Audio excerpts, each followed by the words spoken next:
Alright guys, as promised, I'm going to delve into building classes for you.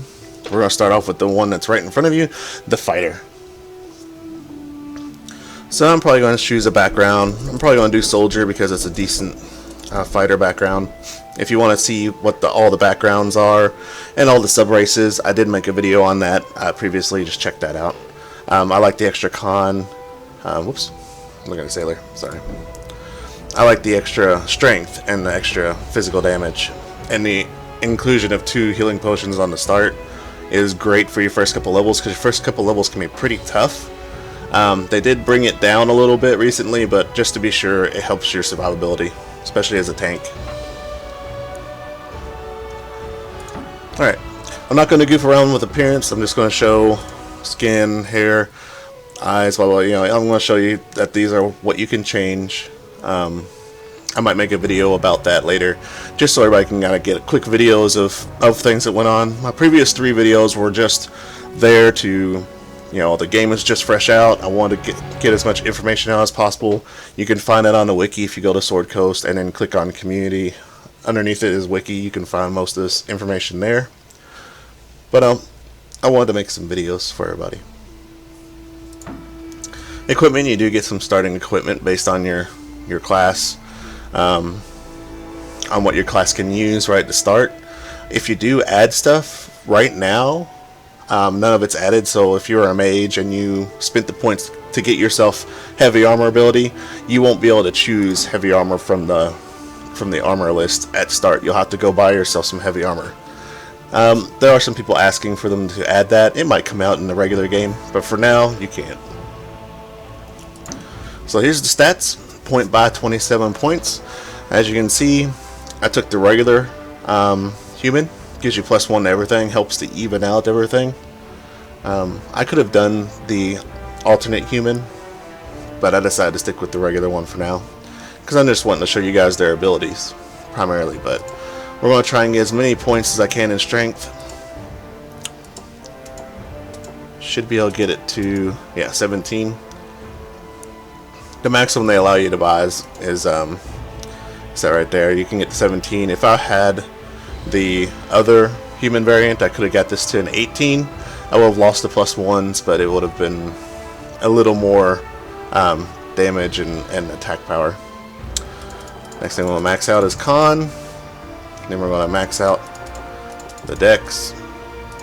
Well, we're not going to, actually, we're going to bring dex down to +1. Because heavy armor, you don't get a huge dex bonus. I'm going to put 1 in everything else. And then I am really big about buying and selling gear, especially as a fighter, so I want to pop some of that into charisma. Alright. Abilities. So there is a lot of different trees for every character. There's a total of 8 trees for every character currently. You have your skills and proficiencies tree, which is where all your armors and weapons are at. You can learn lockpick and search as any class. Just want to spend the points. As you can see, I have 3 ability points remaining. Each class has a certain number of ability points they get. Fighter gets 3. If you choose the human variant or the half-elf, you get 2 more points right here to spend. We have Second Wind in the Battle Master. I like Second Wind because it's a quick heal. Gives yourself some really good healing ability. It's only 1 point. Great for the beginning. There's 4 ranks in that, raising more hit points as you go along. Then later on, you get to unlock at level 3 the Surge, which gives you a boost in speed. Battle Master is really good for boosting yourself and healing yourself. You can use this on yourself or someone else. Get yourself some plus to hit and damage. It has its 4 ranks that you can eventually go through. And then you'll unlock Rally, which is really good for extra hit points. Show you guys that real fast. And then you have Reign of Terror, which is a really good ability. Gives a really nice DC Wisdom saving throw. And then lower some AC.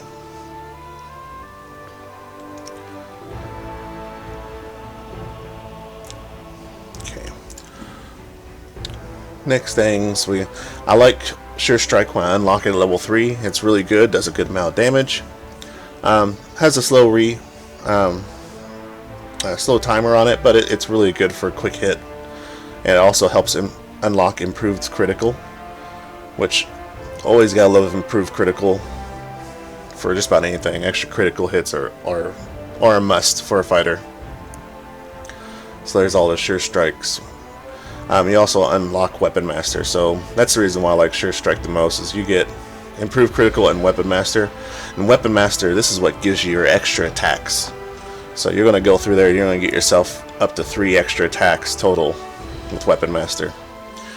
Then you got the Steel Serpent. Really good for slowing down an enemy. As a tank, there are a lot of smart enemies that will start going after healers and the squishy people in the back really fast, and they'll just ignore you completely. So any type of slow effect is great. Rangers get some good stuff.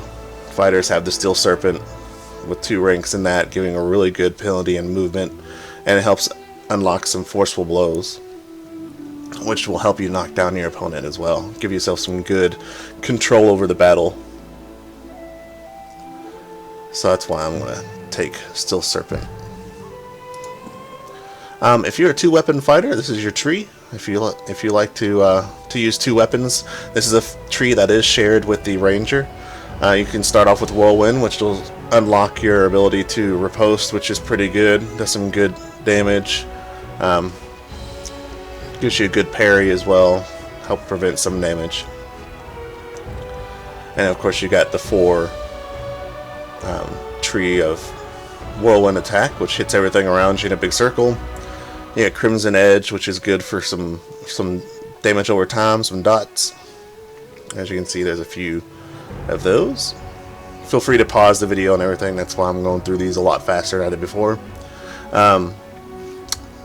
Cage of Chains, another really good ability to slow down your opponents. As a tank, unfortunately in this game, being a tank is good, but creatures will go around. Not to mention you're fighting against a Dungeon Master. When you're fighting against a Dungeon Master, in certain aspects, the Dungeon Master is going to know to not fight the fighter. They're going to want to go after the squishies. So you need to have everything in your arsenal to slow down your opponent. If you're a 2-weapon fighter, you need to be able to find ways to slow down your opponent, make your opponent either get stuck or slow down. Your mages should be doing it as well, but if your party is really good and gets into a good rotation, most creatures should never make it to the healer or make it to the mage. Great weapon fighting is for people who like to use the one big weapon. Charge is great. A little broken right now in the aspect that if you charge something and too many things are in your way, your character will run around circles around the character till he gets to it. So it can be a little on the broken side, but it does do good damage. And it also unlocks the Unyielding Avalanche. It helps to give you extra armor and saves and heals, because as a 2-weapon fighter, you're not going to have a shield. So I'll go through all that real fast.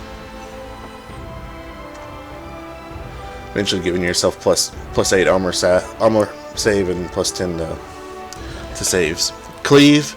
This Cleave, of course, is an amazing ability.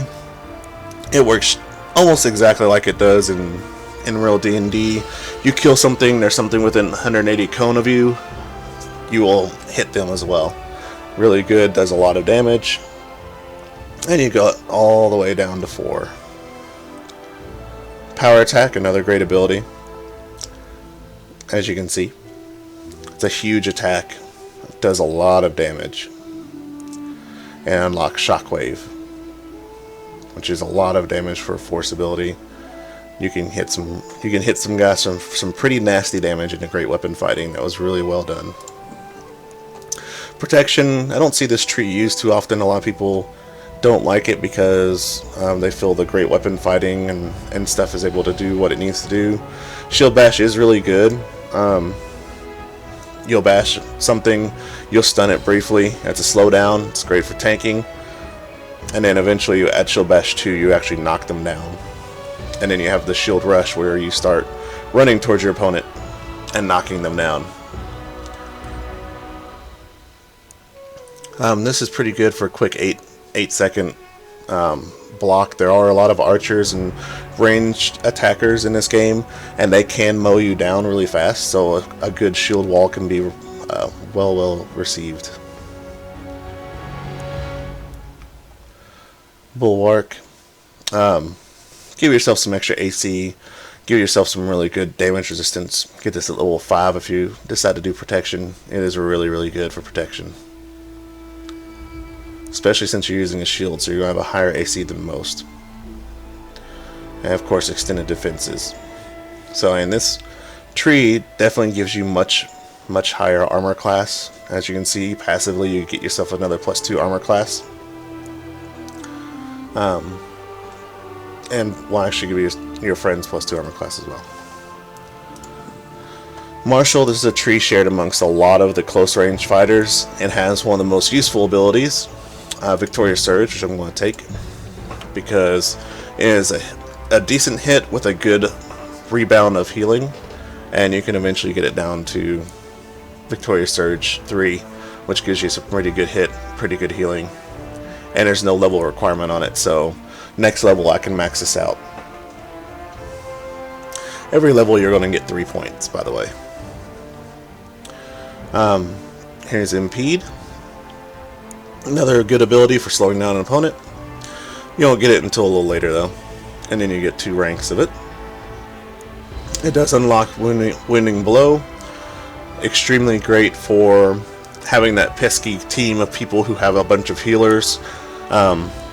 Hit something with it, they're not going to get healing from all sources for a full minute. You're going to drop that guy in a minute. Then you have Break the Wall, good for lowering opponent's armor class so everybody can hit them. Really good if you're teamed up with a ranger, because if rangers are throwing a bunch of attacks around, they want to have as many opportunities to land those hits as possible. And then of course Flying Foe. If you don't want to be that shield guy who charges in, or be that two-handed guy who rushes in because it can kill you, this is a really good alternate. It's that it brings the character to you, as long as the character is not too heavy. If you're going to go after a big ogre, it's just going to drag you straight to him, but if he is a standard character, you'll drag him to you, and you'll do it'll do really well for kicking their butt. And then you have the 2 ranks of it. Last tree is Archery. This is another tree that is shared with Rangers. If you decide to be a fighter archer, or take a little bit of archery, the Hunter's Mark, from what I can tell, actually works whether or not you're an archer or not, because you just choose a creature for the next 30 seconds. The target grants combat advantage, cannot stealth or become invisible, and takes 25% additional damage. This can be really helpful when fighting assassins, because they like to stealth and get out of combat and try and run to another group of bad guys and then drag them. So this can be really good to see where they are and keep hitting them. And of course there's 3 ranks to that, eventually getting to extra damage. It unlocks the split shot. Of course everybody likes the split shot because you can do multiple extra hits on a lot of different characters and bad guys. Eventually doing a lot of damage at level 11. 31 to 123 damage is actually really good. You get the Arrow of Slaying. Really good hit, obviously, since it's a slaying arrow. You'll go down getting most of these. By level 5 you can get all of them if you want them, and do quite a bit of damage there too. 32 to 125 damage is also incredibly insane. Debilitating Shot, another good ability, slow down baddies. If you're a fighter but you're hanging out in the back, or you're playing a secondary tank role, this can be really good to slow down stuff once they get past the tank. Make sure they don't get to your clerics. Alright, and there you have it. That is all the abilities for the fighter. Your summary, you can just choose your portrait, kind of make them look. It takes what your character looks like and give them backgrounds. You can choose your voices. There's about 4 to choose from. And of course alignment, which there are evils and goods and neutrals. And a bunch of deities to choose from. So that's it for the fighter. I'll come back and go on to the next class. Thanks.